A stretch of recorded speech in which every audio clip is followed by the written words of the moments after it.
Platform ticket மாத்திரம் 500 ரூபாய்க்கு விற்குமா ஒவ்வொரு ரயில்வே பிளாட்ஃபார்ம்ல. அப்போ பிளாட்ஃபார்ம் டிக்கெட் அரையனா ஒரு அணா தான் இருக்கும். அப்போ எவ்வளோ பேர் வந்து 500 600 கிடைக்கும் பாருங்க. அந்த அளவுக்கு ஒரு பெரிய மாஸ் ஹீரோவாக எம்கேடி இருந்தார். ஒரு 12 படங்கள் அவர் நடித்த படங்கள் மெகா ஹிட். அதில் ரொம்ப முக்கியமான படம் ஹரிதாஸ். 3 தீபாவளிகளுக்கு ஒரே தேட்டரில் ஓடின படம். அது தீபாவளிக்கு ரிலீஸ் ஆகி அடுத்த தீபாவளி வரைக்கும் ஓடி அதுக்கடுத்த தீபாவளிக்கும் அந்த படம் ஓடிச்சு அப்படிங்கிறது இன்றைக்கி இருக்கிற திரைப்பட நடிகர்களுக்கெல்லாம் பெரிய ஆச்சரியமாக இருக்கும். இந்த பேட்டியில் ஒரு 2 விஷயங்களை மாத்திரம் சொல்லி முடிக்கிறேன் அரசியல் சம்பந்தமாக. ஒன்று, ஜவஹர்லால் நேரு அவர்கள் திருச்சிக்கு வரும்போது அவரை வரவேற்பதற்காக பெரிய கூட்டம் கூடியது. பக்கத்தில் தியாகராஜ பாகவதர் இருக்கும்போது அவரை சுற்றி அதை விட பெரிய கூட்டம் கூடியிருந்தது. அப்போ நேரு கேட்டார் காமராஜர்கிட்ட, இந்த வரவேற்க வந்த கூட்டம் மாதிரி தெரியலையே, ஆனால் இந்த இடத்துல ரொம்ப பெரிய கூட்டம் இருக்குது, என்ன கூட்டம் கேட்கணும். இது வந்து தியாகராஜ பாகவதர் எங்கள் ஊரில் ஒரு பெரிய சூப்பர் ஸ்டார் இருக்கார், அவருக்கு கூடிய மக்கள் கூட்டம் அப்படின்னு காமராஜர் பதில் சொன்னார்.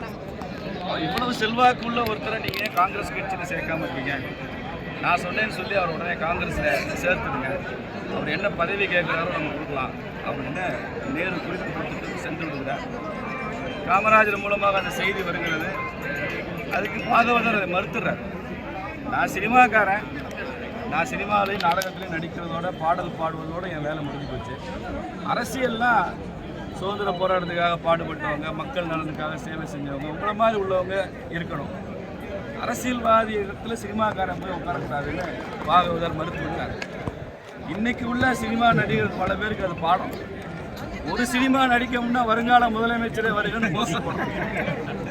அவ்வளோ பெரிய சூப்பர் ஸ்டாராக இருந்து ஜவஹர்லால் நேரு இன்விடேஷன் கொடுத்தும் கூட காமராஜர் நேரில் சென்று அழைத்தும் கூட வர மருத்துவர் பாகவதர் என்பது ஒரு முக்கியமான விஷயம்.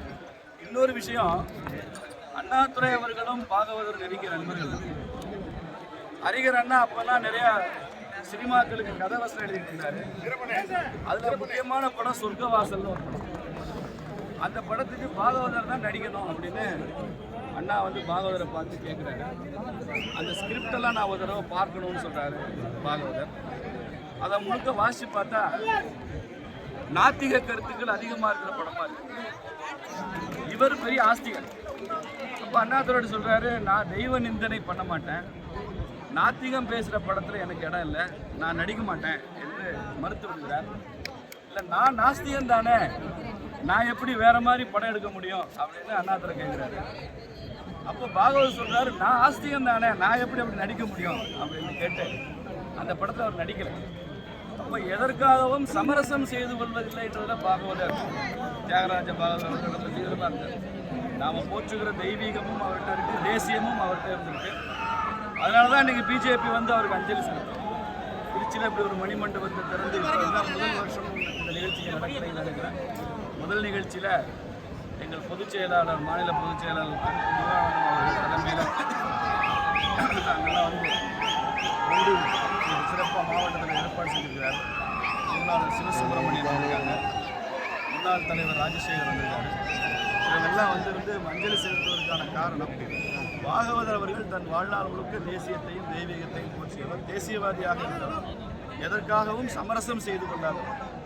அவருடைய கடைசி காலம் மிக வறுமையில் சொல்லத்தக்கதாக இல்லாத காலம் என்ற போதும் கூட இந்த வறுமையிலும் கூட அவர் சமரசம் செய்து கொண்டில்லாத ஒரு வாழ்க்கையை வாழ்ந்தார் என்பது அவரது சிறப்பு. அவரது புகழ் எப்போதும் ஓங்கி நிற்க, தமிழகத்தை தாண்டியும் அவர் புகழ் செல்வதற்கு பாரதிய ஜனதா கட்சி என்னெல்லாம் செய்ய முடியுமோ அதெல்லாம் நாங்கள் செய்வோம். அதே மாதிரி